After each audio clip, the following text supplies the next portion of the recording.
शुरू अल्लाह के नाम से जो नहायत मेहरबान रहम करने वाला। अस्सलाम वालेकुम नाज़रीन, आप देख रहे हैं मेरा यूट्यूब चैनल और मेरा नाम है मोहम्मद हारून।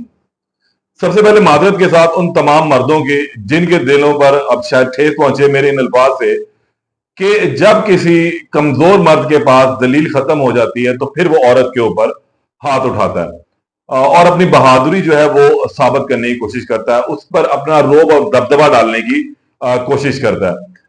ऐसे कई वाकयात रोज रिपोर्ट होते हैं। कुछ लोग इनको थाने कचहरियों तक ले जाते हैं और कुछ चुप चपीते ही मामला को तय करके बैठ जाते हैं। कुछ औरतें इसे अपना नसीब समझकर जो है घरों में आखिरी दम तक जो है इस जुल्म को जो है वो सहती रहती हैं। लेकिन ये जदीद दौर है, टेक्नोलॉजी का दौर है। लड़कियां भी पढ़ लिख चुकी हैं, मर्द भी खैर पढ़े लिखे हैं, लेकिन उसके बावजूद मर्दों की जानिब से औरतों को तशद्दुद का निशाना बनाना एक रियात अभी तक जो है एक रवायत के तौर पर चला आ रहा है। इस पढ़े लिखे माशरे के होने के बावजूद महीने में सैकड़ों केसेस जो है खवातीन पर तशद्दुद के रूनुमा होते हैं। इसके अलावा भी खवातीन को मुख्तलिफ तरीकों से टॉर्चर किया जाता है, कहीं ज़हनी, कहीं जिस्मानी, और इसके अलावा कहीं उनका रेप कर दिया जाता है, कहीं इस सिनफ नाजुक को जो है घर में बंद कर दिया जाता है, कहीं इस हवा की बेटी के ऊपर विरासत की जो है वो जिम्मेदारियां थोप कर उनसे वो विरासती हकूक जो है वो तमाम वापस ले लिए जाते हैं। और हमेशा हमने देखा कि सिनफ नाजुक जो है वो हमेशा से पिटती चली आई। लेकिन अब ये मामला जो है वो तब्दील हो जाने चाहिए। अब वो दौर नहीं रहा कि हम खवातीन को जो है वो पीछे रखें, उन बराबरी के हकूक दें और इनको एम्पावर करें ताकि वो एक अच्छी नस्ल जो है आगे तैयार कर सकें। बहरकैफ ये तो एक तमीज जरूर थी, लेकिन मैं जिस वाक्य की बात कर रहा हूं वो गुज़िश्ता रोज लाहौर में पेश आने वाला है, जिसमें समा टीवी की इंतहाई खूबसूरत, बासलाहियत और टैलेंटेड खातून एंकर पर्सन को जो है वो तशद्दुद का निशाना बनाया इनके शौहर ने। और ये आयशा जहांजेब की मैं बात कर रहा हूँ। आयशा जहांजेब समा टीवी के ऊपर एक बहुत ही जबरदस्त प्रोग्राम करती हैं और 2 रोज 3 रोज पहले भी हमने देखा कि सोशल मीडिया के ऊपर काफी देर बहस रही, क्योंकि साहिल अदीम और जो कमर साहब हैं उनके जो मकालमा हुआ एक खातून के साथ, एक बच्ची के साथ, उस पर वो उनका जो प्रोग्राम था काफी ज्यादा जेर बहस रहा। मामला कुछ यूं होता है कि आयशा से आज मेरी जो है मुलाकात हुई सिविल कोर्ट में। सबसे पहले तो मैं बताता चलूं कि आज उन्होंने सिविल कोर्ट में एक दावा दायर किया है और एक दरख्वास्त दायर की, जिसमें उन्होंने ये कहा है, अदालत से इस्तदा की थी कि इनके जो शौहर हैं इनको सबसे पहले तो इनके अब घर आने से जो है वो रोका जाए। इनके शौहर फिलहाल पुलिस की हिरासत में 2 रोज़ा जिस्मानी रिमांड पर है और कल उसे अदालत में दोबारा पेश किया जाना जिस्मानी रिमांड खत्म होने के बाद। लाहौर के जो गार्डियन जज हैं, सिविल जो गार्डियन डिवीजन को डील करते हैं, सीनियर सिविल जज सैयद फहीम अहमद शाह साहेब, उनकी अदालत में दरख्वास्त दायर की गई, जिस पर उन्होंने जो इनके खाबंद है हारिस, उन्हें इनकी इजाजत के बगैर घर में दाखिल होने से रोक दिया। दूसरी जानिब इन्होंने अपने बच्चों की तहवील का जो है एक दावा दायर किया है और उसमें इन्होंने कहा है कि इनके बच्चों की तहवील जो है इन्हें दी जाए, जिस पर अदालत ने इन पर नोटिस करते हुए 19 जुलाई के लिए ये केस दोबारा फिक्स किया और फ्री कैन को तलब भी किया। ये एक बड़ी डेवलपमेंट थी। इसके अलावा आज कुछ और डेवलपमेंट भी हुई।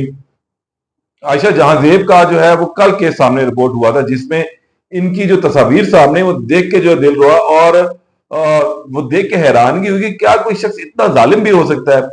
इस सब बेदर्दी से जानवरों की तरह जो है वो इन्हें मारा पीटा गया। इनकी आंखों के नीचे नील पड़े हुए, इनके जिस्म के ऊपर नील है, इनके सर के बाल का जो एक गुच्छा 3 इंच 2.5 इंच का जो पैच है वही जड़ से जो है उखाड़ लिया गया। उस जालिम शख्स ने इस बेदर्दी से इन्हें मारा जैसे ये कोई इंसान नहीं थी या इसके अंदर जान ही नहीं थी, और मारने में किसी भी किस्म का जो है उसने तरह से भी रहमदिली का मुजाहरा नहीं किया कि कहीं पर उसके दिल में कोई रहम आता कि यार मैं एक मासूम औरत के ऊपर जो हाथ उठा रहा हूं, क्या मेरी मर्दानगी यही है कि मैं एक निहती औरत को मारू पीटू, और उसको मारू पीटू जिसको खुदा ने सिनफ नाजुक पैदा किया, उसके अंदर इतनी ताकत नहीं है कि वो मर्द का मुकाबला कर सके। हाँ, वो मर्द का मुकाबला तालीमी काबिलियत में कर सकती है, तालीमी मैदान में कर सकती है, किसी और दूसरे मैदान के अंदर वो कर सकती है, लेकिन वो मर्द का मुकाबला हाथापाई में, जोर आजमाई में नहीं कर सकती। मासले उन खवातीन के जो पहलवानी करती हैं या इस स्पोर्ट्स फील्ड से रिलेटेड होती है, लेकिन जो घरेलू खवातीन है वो बिल्कुल भी मर्दों का जो है वो इस तरह मुकाबला नहीं कर सकती। उनमें वो जान और ताकत नहीं होती जो एक मर्द में होती है। लेकिन हारिस साहब ने जो है इन्हें इंतहाई बुरे तरीके से मारा पीटा और आज जिस वक्त वो अदालत पहुंची, आप यकीन करें मैं वहां मौजूद था, उनकी हालत इंतहाई गैर हुई हुई थी, उन्हें सांस नहीं आ रहा था और जिस्म में तकलीफ और दर्द की वजह से जो है उनकी हालत इंतहाई गैर थी। उनको वहां पर बिठाया गया क्योंकि उस वक्त 2 बजे का 1 से 2 का टाइम था ये, और अदालतों में 1 से 2 वक्फा होता है। तो फिर वो बाहर ही बैठ गई और गर्मी और शदीद हफ्स की वजह से उनकी हालत गैर होना शुरू हो गई। उन्हें पानी पिलाया गया, वो बैठी, उन्हें कुछ सांस लिया, उसके बाद जब कमरा अदालत खुला तो फिर वो उसके अंदर जाकर बैठी और फिर इनकी तबीयत काफी हद तक बहाल हुई। वहां उनको पानी पिलाया गया, जूसेस पिलाया गया, फिर इनकी हालत बेहतरी की तरफ गामजन हुई। इतने में इनके वकील जो है सैयद आसम शाह साहब, वो वहां पहुंचे और उन्होंने हमें बताया कि अब ये जो है दायर कर रही है और आने वाले दिनों में गालबन खुला का दावा भी दायर कर देंगी। लेकिन आज इन्होंने बच्चों की कस्टडी के हवाले से दायर किया एक दावा और शोहर के खिलाफ एक दावा दायर किया कि जिसमें उन्हें घर में इनकी इजाजत के बगैर दाखिल होने से रोकने की इस्तदा की गई है। तमाम अदालत ने इसके ऊपर जो है वो अब नोटिस जारी कर दिया। दूसरी ये सूरत हाल रही कि जिस वक्त वो वहां से निकली है, मैंने उनसे बात करने की कोशिश की, उन्होंने कहा बिल्कुल मैं बात करूंगी लेकिन मेरी इस वक्त हालत बिल्कुल ठीक नहीं है। अब वो उल्टा, मतलब मैंने उनसे क्या रिक्वेस्ट करनी थी कि आप मुझे अपना वर्जन दे दें, वो बेचारी मुझसे कोई रिक्वेस्ट करती नहीं कि हालत उनकी ठीक नहीं। और फिर मुझे भी ये अंदाजा हुआ कि वाकई उनकी हालत इस काबिल नहीं थी कि वो ज्यादा गुफ्तगू कर सकती, ज्यादा देर खड़ी रह सकती या ज्यादा देर जो है वो बैठे। तो मैंने भी उनसे इजाजत तलब की और मैं कहा कि जी बिल्कुल जिस वक्त आपकी हालत बेहतर हो आप मुझसे बात करें। गो कि आज शाम 5 बजे जो था, जो उन्होंने आज एक प्रेस कॉन्फ्रेंस करनी थी लाहौर प्रेस क्लब में, इस तमाम वाकये के हवाले से उन्होंने आगाह करना था मीडिया को। उनकी हालत गैर होने की वजह से, तबीयत खराब होने की वजह से वो भी मनसूख कर दी गई।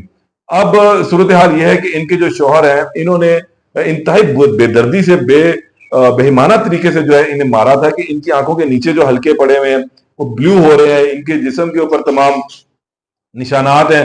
इनका मेडिकल हुआ, इनकी रिपोर्ट के ऊपर जो है वो हारिस साहब गिरफ्तार हुआ और कल उनका दौरा जिस्मानी रिमांड मंजूर हुआ और जो कल खत्म होगा अब इनको दोबारा जुडिशियल मजिस्ट्रेट की इमरान सफदर की अदालत में पेश किया जाएगा। वहां पर जो मजीद इसकी सूरत हाल आगे चलेगी कि अदालत इन्हें जुडिशियल करती है या फिर इन्हें इनका मजीद जिस्मानी रिमांड देती है, क्योंकि इनकी जानिब से ये कहा गया है कि कुछ चीजें दरकार है, कुछ तफ्तीश पुलिस ने करनी है। अब ये 2 दिन के अंदर पुलिस ने क्या तफ्तीश की है ये बात अब सामने आ जाएगी कल, और फिर हम देखेंगे कि क्या आगे सूरत हाल बनती है। इस केस में जो है मजीद जो अपडेट होगी उससे आपको दोबारा आगाह करूंगा। तब तक के लिए इजाजत दें, अल्लाह ने के बाद।